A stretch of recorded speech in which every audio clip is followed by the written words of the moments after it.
Làm nhà cơ. Dẫn cho chín rồi mà thấy sự dẫn cho.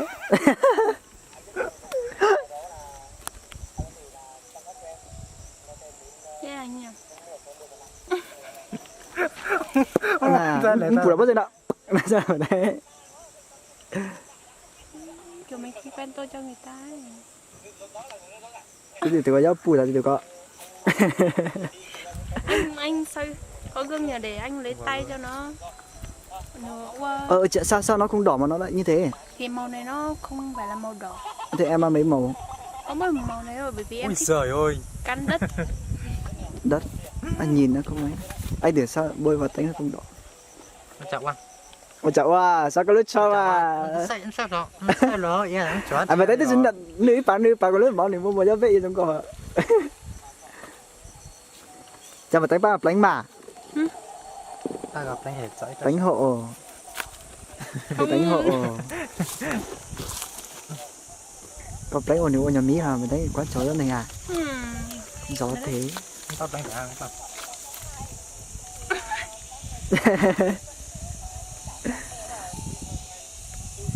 Sao em cao mấy mày? Đừng cười.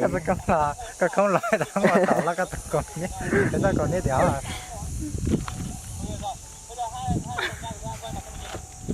Sao anh lại tô như thế? Như nào? Chỉ người ta cách tô chứ. Anh chỉ cần tô như thế này thôi. Một phát rồi đúng không? Chú bọn em á.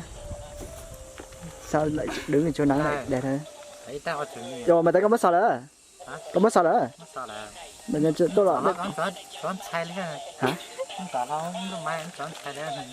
Còn đây sứ mà, đây mậm mà.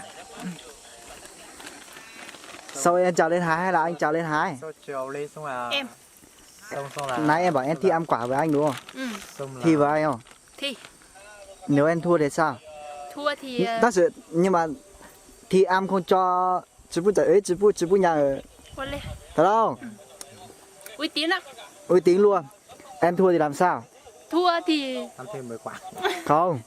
Thua thì làm sao? thua thì Phải có điều kiện chứ. đấy là anh là người tạo ra cuộc thi đó thì anh phải nói Nhưng mà anh sợ anh nói ra cao với xa. Ôi trời ơi, chuyện gì Cái đấy chỉ có anh nghĩ tới thôi. à chắc là em cũng đang nghĩ tới rồi ấy. Anh có biết em có đang nghĩ giống anh không đấy? Em nghĩ là có khả năng là đúng Thế là không. thế em thử nói sơ xem đúng không?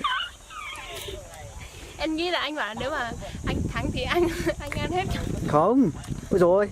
Thế ai lại nghĩ như thế, bao giờ anh đã bảo của anh xa lắm. Cao xa lắm. Nhưng mà bây giờ cứ hái đi xong một tí anh em mình thi nhau sau. Hái tất cả xong thì ăn đi. Bày ra Bày ra cho mẹ ăn. Rồi tí thi nếu mà em thua thì tối về anh nói. Ok luôn. Đây à, mà thấy bắt ở đây mà. Bên một đây.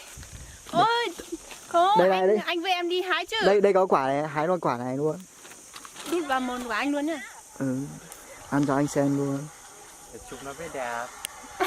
Ngậm luôn đi, nọ chuột chứ mà. Ngại à? Nghi ngờ Không nữa. phải mà. Ê rằng Hái cho anh một quả.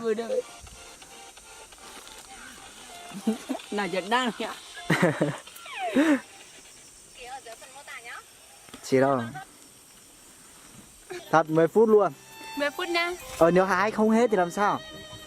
10 phút là không hết thì anh lên hái. Khổ. Ôi, thêm nói được thì hái thôi. Hái Đây. thôi. Làm chủ cho em nhá. 10 phút em phải hết. Anh bớt thời gian. Em hái từ góc lên này. Đây. Đấy. 2 giờ 45 nhá.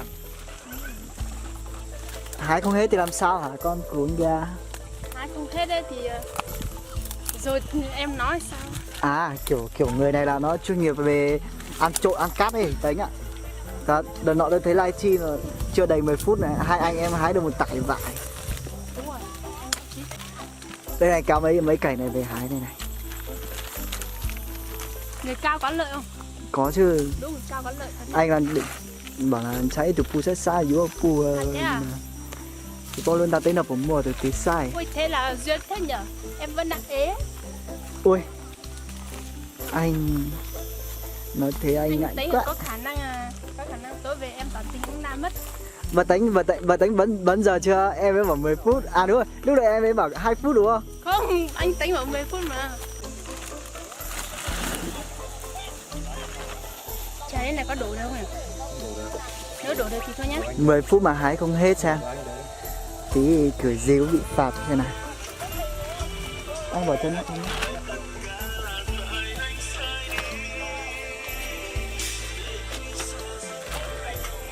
Kiểu người hay đi ăn cắt ăn trộn này hái nhanh thật đấy nhở. Hôm nọ thấy hai chị em đi trộn vải. Đợi hái xong rồi anh đừng câu thời gian của em. Ok. Để em hái xong rồi.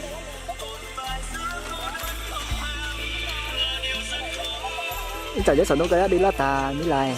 Ôi anh yên tâm. Chuyên nghiệp lắm.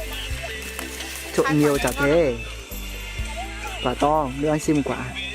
2 quả luôn.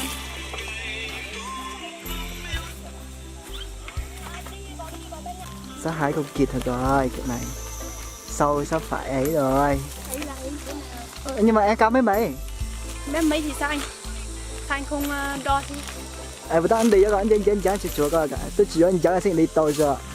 Phải kéo chứ.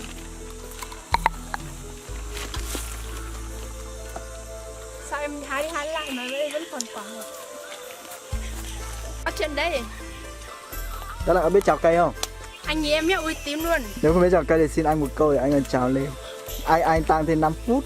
Con gái không dễ vẫn ở đây anh ạ. Con gái với con trai giờ này là rất là bình đẳng hết rồi. Thật. Cẩn thận, đấy anh không biết rồi nhá, anh không chịu đâu đấy. Ngã thì chỉ có anh chịu trách nhiệm thôi. Thế em định tiếng anh chịu như thế nào? Chịu trách nhiệm như nào? Như nào cũng được. Là chồng em à? Về luôn. Về làm chồng luôn cũng được. Anh đang kiếm những đứa con gái cao cao như em. Thế à? Mà anh không biết kiếm 22 năm nay không thấy ở đâu. Em lên đây không phải à? Ngay trong đầu em một quả già.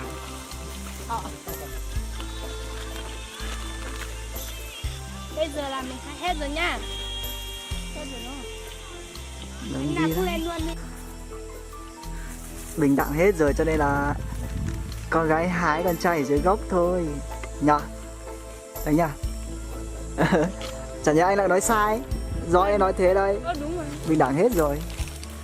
Nhưng mà em không biết. Cho nên là bây giờ là phải đấy là con gái làm những việc nặng để con trai nó được tự do tí. Quả này ngon này. Anh xin. Rồi thôi vứt đi quả đấy. Thôi quả này nó thối hết sạch luôn rồi. Hết chưa? Hết, Thế mà vẫn bảo ngon này anh. hết thật rồi đúng không? Nhìn em hái quả uy tín không? Quả uy tín nhưng mà Còn- biết là mấy giờ không? Quá. Nãy em bảo 2 phút em hái hết. Nhờ. Tận 10 phút cơ. Để số anh đỡ cho. Đấy nhá. Anh không biết vó nhưng mà anh biết đỡ. Anh thấy. Không phải anh làng biết võ không? Biết gì? Biết võ đúng không? Em bị điên à? Hay là gì biết? Hay là gì biết đâu. Em thấy anh học võ từ hồi nào mà anh biết võ? Anh mà biết võ nhìn con người có võ như anh á. Thế bên kia còn một quả nữa này. Cái quả. Thế là xem mấy giờ không em? Xem thêm. Em xem. thua rồi đấy. Bây giờ em tính như nào? Bây giờ là như nào cũng được. Như nào cũng được đúng không? Ừ. Thế em muốn được như nào? Thế là phải anh chứ. Ở đâu anh tính? Thôi chưa? Bên phải. Thật sự hết chưa? Nếu hết thì xuống đi. Rồi. Em nhảy xuống nhá. Nhảy đi anh đỡ cho. Anh sắp đỡ rồi, anh nghỉ đây anh nhảy xuống. Nhưng mà cây này nếu mà em ấy xuống có gãy đâu? Vậy thôi. Sao em là béo Thế nhá. quá.